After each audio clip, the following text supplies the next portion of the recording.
If this isn't a prelude to The Outsiders, I don't know what is.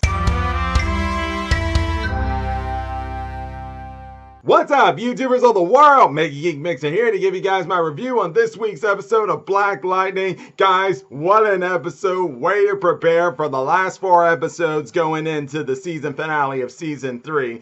And I am just wondering and hoping, this may be asking a little too much, but I'm hoping that what happened with the Markovians trying to get their metahuman stabilized, with Tobias Whale being the one they need for that.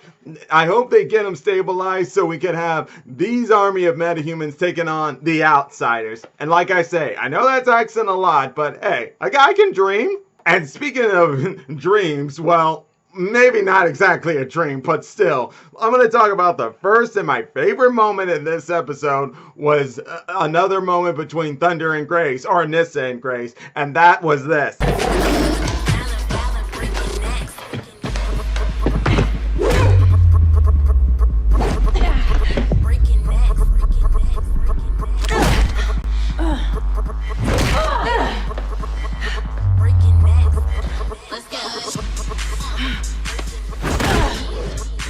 That's right, guys. An action scene with those two, with some flirting in it too. But still, the fact that they actually went with that. Also, Grace could convince Anissa to take her with her to rescue her mother from Markovia was just pure genius out of nowhere, and I loved every minute of it. I was just like, did that really just happen? Did I just see some kung fu fighting? I'm sorry, guys. Couldn't resist. All I just know is that scene was out of nowhere, but I loved it. There's no better way to explain it. All I just know is the one who plays as Grace, Shante or whatever, I just hope she becomes a series regular in Season 4, because she's just been a recurring character from Seasons 1 to 3, but after Season 3, it shows real here that yes, she must be moved to series regular, because her and Grace and Anissa's moments together are just pure genius, and that's all I gotta say on that end. But go on, let's keep moving. Let's go on into the main plots here. Let's go ahead and start off with what Jefferson and Nissa had to learn from, and that was in the fact that the Markovians have taken Lynn. And yeah, they didn't like the sound of that, so they were ready to go out and rescue her. Unfortunately, this is them having to go to another country, Markovia, where they have no experience in. It's just Freeland. They've always had the superhero experience. So what do they gotta do? Do something they really hate to do, especially Jefferson. That's work with the ASA, meaning working with Major Sarah Gray, who's right now in charge of the ASA, because Odell right now is out of action after what Black Lightning and Thunder did. Not that I blame them, because when they found out that Odell was manipulating and using Jennifer as a weapon, who wouldn't get mad at that? And speaking of Jennifer, I'm going to get to her here later when I tell you guys that she is going to want Odell more dead than ever, and it's going to take everything the Pierce family have to try to calm her rage down. And I'll get to what I mean by that here in a minute. But we got to go into the ASA and Black Lightning Alliance. Yeah, it's clear that none of the three like the idea. Although Anissa understands that while she hates those guys, she needs to work with them because they're their best bet.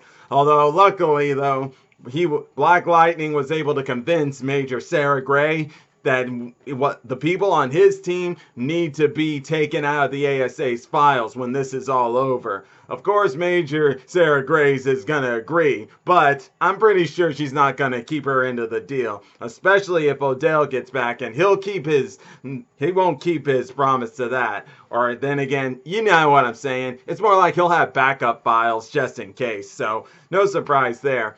But I'm pretty sure the reason Sarah Gray decided to go along with this is just because, well, she said it herself that Black Lightning's been a pain in her ass, and all I gotta say is the feeling's mutual, Gray. You've been a pain in their ass. So the way I see it, everybody is not happy with it. So just deal with it. And speaking of the people on Jefferson's team, that would be Jennifer, who Lightning let her know about what happened to Lynn. That's Brent and Brandon, who wants to go because that's where Dr. Jace is. TC and Peter Gamby. And yeah, but don't think the ASA is going in empty-handed with not a metahuman of their own, because one of the metahumans from the first episode or second episode of this season returns, the one to absorb kinetic energy. And yeah, Major Gray has put in a contingency plan, or better yet, not a contingency plan. I'm pretty much sure that's just the true mission, and that's for the termination of Lynn with prejudice. Well, and she's mostly doing this because she doesn't want the Markovians to get their hands on their stable metas with Tobias Whale. So, so yeah, you can expect that, yeah, when they find out, they're going to try to stop her. But we'll see what happens here. All I just know is when I saw that meeting and saw that setup of the Outsiders, my heart just melted away. I'm like saying, wow, we are getting Black Lightning's version of the Outsiders. This is so exciting. And guys, if you guys don't know who the Outsiders are, I'll leave a link in the description down below. It's from one of my past videos where I talked about who the Outsiders were going into Young Justice Outsiders. So, if you guys want to know about them, just look in the link description down below. But still, to see that setting just makes me hope that we'll get these guys come season 4. But now let's go right on into the Markovian story plot of it. And yeah, Lynn, she is not happy to be a part of that. Mostly because she's back with Dr. Jace. And yeah, she just hates that woman. Not that I blame her, bitch. But still, whether she likes it or not, things only got worse for her, as the leader of the Markovians, some guy named Urin Masin, revealed to her that the ASA's been playing her for all this time, as she now learns that they are the one who turned her into a drug addict, and those pills she's been taking have been green light all this time. And all I gotta say for you there, Lynn, I don't see how you're surprised. How could you even think that the ASA wasn't gonna do something to make sure you are with them? Now, you may think you were doing this for the kids, and I know you were, but you did not notice how you were being manipulated from the very beginning. Yet, now that you know, yeah, do your best to try to avoid taking the pill, but it's clear those withdrawal systems are just not good for you, because we already saw it, and it wasn't pleasant. That girl needs help, and let's hope the Pierce family can help her with this. Oh boy, but that's going to be like a hand tides full of things going for Jefferson going forward.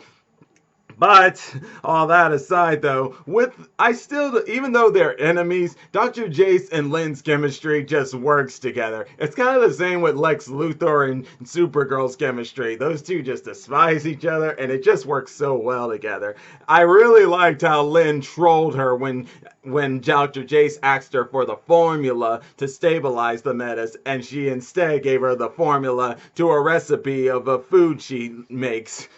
That was hilarious, and I just cannot help but laugh. Who knew she could have the power to troll someone, because it's all this time it was Dr. Jace who's been controlling her. But speaking of... But as for Tobias as well, it seems he and Dr. Jace may have a hidden agenda. Maybe. I don't know. But we'll see around down the line. But now, going into the other plot of this episode, it was all about Jen trying to get Khalil back. And she needed TC's help to do that, because it turns out, now, we already know about that chip inside of him, but we found out, but I'm pretty sure we already knew, that if that chip is removed, he's pretty much dead, because I'm pretty sure that's how they brought Khalil back from the dead anyway.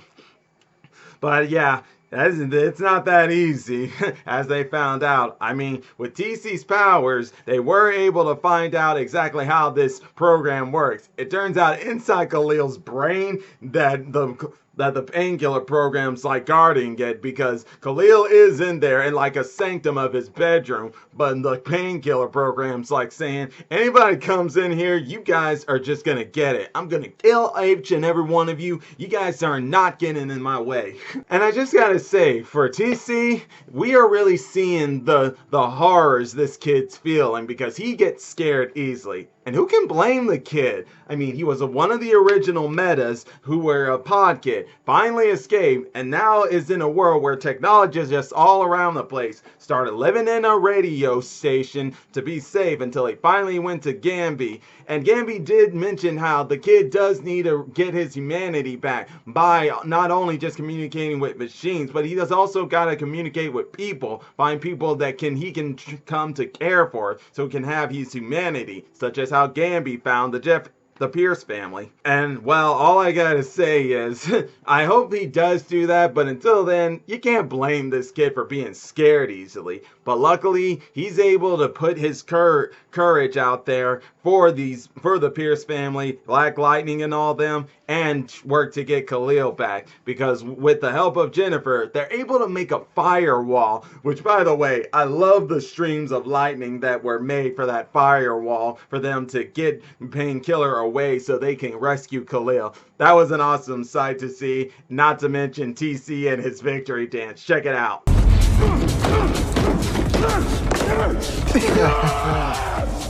Brains over Brian, bitch. Oh, that kid's just funny.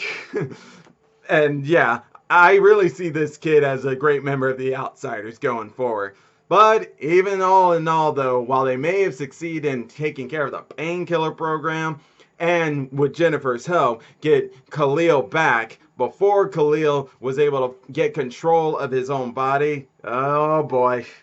Because, let's face it guys, imagine, you saw you were dead, but then you find out you're back to life, but then your conscience finally comes back, and it's been out of action for so long, that when you regain your consciousness, you learn of the horrible things you did. Take example, Winter Soldier. You see how, like in Civil War, even though Cap was doing all this for him, he says it wasn't Bucky's fault. And Bucky says, but he still did it. And that's true. How are you going to explain that to others who have been killed, others' families and stuff? How are they going to know about this mind control? And even still, it still doesn't change the fact that that person killed their family. It's kind of hard for some people to look past that. And well, in this case though, it's hard for Khalil to look past that, especially after finding out he killed his own mother. Yeah, and even worst of all, finding out his skin is poison. One touch, and you could suffer quickly or horribly slow. Hearing all that, when he finally got his conscience back and how the ASA made him into a computer, mindless robot weapon, he's just like, I can't be here. I just can't be here. And I don't blame that kid. This actually can go back into what Jordan was saying, how we're not going to get the Khalil we used to know back. And now that didn't mean, well, is his consciously ever going to come back? Because we see he is back, but he's not the same anymore.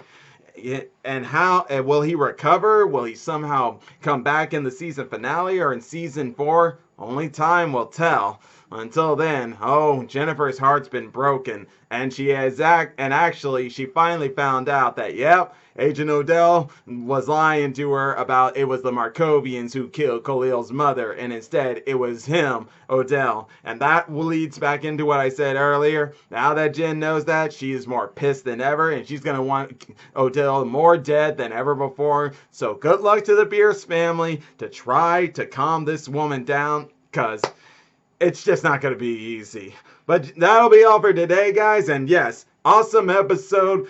A great way to prepare us for the 4-part episode, if not 3-part, or whichever how many parts it's going to be going into Markovia. All I just know is these next few episodes have got me hyped with the setup we got with these last 2 episodes. I cannot wait for it. It'll be awesome. But I'm going to leave it all at that. And if you're enjoying my videos, all you got to do is click that like button, subscribe to the channel, hit the bell icon to be notified when I make more videos. And until then, MegaGeekMixer signing out. Bye!